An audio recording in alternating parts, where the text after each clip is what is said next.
कम से कम मौसम सुहावना हुआ है, बारिश हो रही है, मामला भी ठंडा पड़ गया है। लेकिन ये जो सियासी लड़ाई बीजेपी और टीएमसी के बीच देखने को मिल रही है, ये बीते 10 सालों से अलग अलग किस तरह के रिकॉर्ड भी रहे हैं वो भी आपको हम पहुंचाएंगे, उसके बारे में तफसील से जानकारी। और साथ ही 2024 को लेकर क्या अभी से तैयारी शुरू हो गई है। सबसे पहले प्रेम शुक्ला जी, आपका रुख करते हुए, टीएमसी की ओर से आरोप लगाए जा रहे हैं कि दरअसल 2021 की खींच है भारतीय जनता पार्टी की ये, और राज्य का माहौल बिगाड़ने की कोशिश कर रही है बीजेपी। क्या है इस पर जवाब आपका?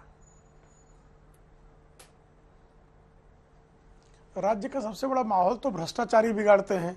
जो भ्रष्टाचारी करोड़ों रुपयों की नोटों की गड्डियां जिन भ्रष्टाचारियों के घरों से निकल रही हैं, जिन भ्रष्टाचारियों के सहयोगियों के घर से 50-50 करोड़ रुपए निकल रहे हैं, सोना निकल रहा है, शिक्षक भर्ती घोटाला आप करते हैं, और जो है जो टॉपर्स हैं उन टॉपर्स का नाम निकाल दिया जाता है, और टीएमसी के जो मंत्री और पदाधिकारी हैं वो पैसे खाकर दूसरे लोगों को, जो फेल हुए विद्यार्थी हैं उनको टीचर बना देते हैं। आप जो है नारदा घोटाला, शारदा घोटाला, कोयला घोटाला, रोज वैली घोटाला, घोटालों की इतनी जबरदस्त अनंत सूची है इनकी। और घोटाले में जिस तरह की संलिप्तता है, सुश्री ममता बनर्जी के आसपास के लोग जिस तरह से घोटालों में शामिल हैं, वहां पीआईएल है जिसमें 19 विधायक ऐसे हैं टीएमसी के जिनकी एसेट्स में डिसप्रपोर्शनेट ग्रोथ हुआ है, उनकी बेहिसाबी संपत्ति सतत उनकी बढ़ती जा रही है। और उसमें जब ईडी उसकी जांच न करे, इसके लिए फिरहाद हकीम जैसे इनके मंत्री जो हैं वो कोर्ट दौड़े चले जा रहे हैं। वो तो आप अगर भ्रष्टाचारियों के खिलाफ आंदोलन करें तो आंदोलनकारियों पर जिस तरह की नृशंसता दिखाई जा रही है वह अत्यंत उनकी तानाशाही का उनके प्रमाण है। तानाशाही का प्रमाण है, सबसे अधिक हिंसा आपके नहीं। लेकिन भ्रष्टाचार को अब 50 करोड़ रुपए क्या वो सीबीआई ले जाके पार्थ चटर्जी की मित्र सहयोगी के यहाँ रखाया था? उनकी सहयोगी के यहाँ 50 करोड़ रुपए अर्पिता के घर पर क्या ईडी लेकर गई थी कि सीबीआई लेकर गई थी? वो 50 करोड़ रुपए जो निर्दोष लोग हैं, जो जनता है, उनसे ठगे गए थे कि नहीं गए, ठगे गए थे। और ऐसे ठगों को सुश्री ममता बनर्जी ने पाल के रखा था कि नहीं रखा था? अनुव्रत मंडल जैसे, माणिक भट्टाचार्य जैसे भ्रष्टाचारियों को आपने सतत संरक्षण देने का दुष्कृत्य किया है कि नहीं किया है? ये सत्य सबके सामने है कि नहीं है? पूर्वक प्रदर्शन अगर बीजेपी वहां पर करना चाह रही थी तो राज्य सरकार क्या डर गई सिर्फ उनके मार्च निकालने भर से?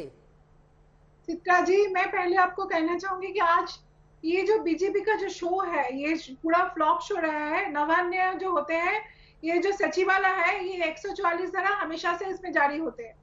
ये जो लोग आज करने के लिए कोशिश किए हैं, ये 7 तारीख को होना था सितंबर में, लेकिन बीजेपी को लोग नहीं मिला था मोर्चा के, तो आज फिर से उन्होंने डेट चेंज करके आज ये मोर्चा निकाला है। पहले बात तो है, ये जो बदतमीजी जिन्होंने सड़क पे की है, इसके वजह से एम्बुलेंस में जो पेशेंट है, पेशेंट हॉस्पिटल नहीं पहुंच पाए, अपने छात्र परीक्षा के लिए स्कूल नहीं पहुंच पाए, यह पत्थरबाजी जोरदार से किया है। लेकिन इससे भी बहुत ही जो बात है हम लोग कहना चाहेंगे, इनके जो नेता है, नेता हमने कभी ऐसा नहीं देखा, अपना आप गिरफ्तार हो रहे हैं, खुद जाके अपने प्रिजन वैन में चढ़ जा रहे हैं। वो कह रहे हैं आंदोलन को आप बदतमीजी क्यों कह रही हैं? चटर्जी जी आंदोलन का मतलब क्या नहीं समझती है टीएमसी? गाड़ी में चढ़ गए। खुद ममता बनर्जी कितना आंदोलन करती हैं, आज वो आंदोलन कर रहे हैं तो फिर आप पुलिस पानी की बौछार कर रही है और बीजेपी आरोप लगा रही है कि टीएमसी के कार्यकर्ता की तरह बंगाल की पुलिस व्यवहार कर रही है। कोई भी जनता के समर्थन इनके साथ नहीं है। आज जनता का समर्थन नहीं है। 2021 से लेके जितने भी इलेक्शन उनके बाद हुआ है, वो कॉर्पोरेशन इलेक्शन हो, कोऑपरेटिव हो, पंचायत जो भी है, वो सारे में बीजेपी हार चुके हैं। तो ये लोग बखला गए हैं। अब उनके पास करने के लिए क्या है? उनके सचिवालय घेराव करो, उसमें भी लोग नहीं मिल रहे हैं। इतना पैसा खर्चा हुआ, इतना समय खर्चा हुआ, लेकिन ये फ्लॉप शो आज कर रहा है। आपको बोलना चाहेंगे 11 करोड़ रुपया बीजेपी का इसमें उनके आंदोलन को क्यों रोका गया? जूही विश्वास जी, ये 11 अगर वो नबन्ना मार्च कर रहे थे, सचिवालय तक जा रहे थे, रोकने की क्या जरूरत थी? कर लेने देते, मुख्य विपक्षी पार्टी है, कर लेती वहां पर मार्च। वहां पर 144 धारा जारी होते हैं, इनको पता है। ये जानबूझ के सचिवालय घेराव का उन्होंने प्रोग्राम दिया है। ये पुलिस इनको ताकि अरेस्ट करे, ये अपने आप खुद मारपीट करके कुछ ऐसा करे तो लोगों को ब्लेम टीएमसी को करे। प्रेम शुक्ला जी, आप इस पर जवाब दे दीजिए। जयंत घोषाल भी हमारे साथ जुड़ चुके हैं, उनके पास में जाऊंगी, लेकिन उसके पहले प्रेम शुक्ला जी, वो कह रही हैं कि बौखलाहट है। जितने भी स्थानीय चुनाव हुए विधानसभा से लेकर अब तक देख लीजिए, हर में हार का सामना करना पड़ा है बीजेपी को वहां पर। चित्रा जी, बौखलाहट किसकी है? भ्रष्टाचारियों की बौखलाहट है। चित्रा जी, भ्रष्टाचारियों की बौखलाहट है। भ्रष्टाचारियों की बौखलाहट के कारण जो शांतिपूर्ण ढंग से वहां प्रदर्शन करना चाहते हैं, उन प्रदर्शनकारियों के साथ जिस तरह की बर्बरता, जिस तरह की तानाशाही, जिस तरह की नृशंसता, ममता बनर्जी जो निर्ममता करने पर आमादा है, भ्रष्टाचारियों के साथ उनको ममता, आतंकवादियों के साथ उनको ममता, जिहादियों के साथ उनको ममता, हिंसक गतिविधियां करने वालों के साथ उनको ममता, और भ्रष्टाचार। ये चीख रही है चित्रा जी, इनको शांत कराइए, जरा इनको तमीज सिखाइए। ये तो आंदोलन को बदतमीजी कहती है और लगातार बदतमीजी किए जा रही है। उनकी बात पूरी हो जाए फिर आप बोलेगा, बाकी लोग भी इंतजार कर रहे हैं। एक बार जल्दी से आपके सवाल ये जिस तरह की बौखलाहट इनकी दिख रही है, एक बार उनकी बात हो जाए, यही दशा तृणमूल कांग्रेस की है। ठीक है सर, ठीक है, आप अपनी बात को आगे बढ़ाएं। तृणमूल कांग्रेस सरकार की दुर्दशा वही है जो जूही विश्वास की इस पैनल में है। जिस तरह से बौखलाई हुई है जूही विश्वास, उसी तरह से बौखलाए हुए हैं भ्रष्टाचारी तृणमूल कांग्रेस पार्टी के।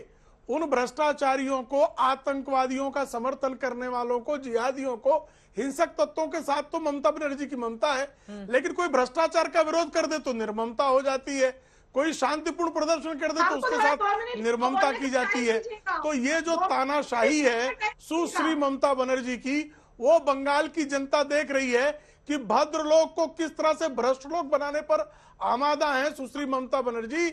वह बंगाल की जनता अपनी आंखों से देख रही है। और ममता बनर्जी की दादागिरी, ममता बनर्जी जिस तरह से पुलिस प्रशासन को टीएमसी के कार्यकर्ताओं की तरह उनका दुरुपयोग करके अपने विपक्षियों को कुचलने का कुकृत्य कर रही है, उस कुकृत्य को बंगाल की जनता क्षमा नहीं करने वाली। ठीक है, इस पर जवाब जल्दी से, उसके बाद बाकी मेहमानों के पास जाते हुए। अब देखिए जो है विश्वास जी, एक सेकंड मेरा सवाल सुन लीजिए। देखिए कुछ तस्वीरें हम दिखा रहे हैं अपने दर्शकों को, और इसके अलावा कुछ तस्वीरें बीजेपी के नेताओं की ओर से ट्वीट की गई हैं। एक महिला के सिर पर बुरी तरह से चोट आई है, राजू बिस्ता जो कि बीजेपी के नेता हैं, उनकी ओर से ट्वीट किया गया है।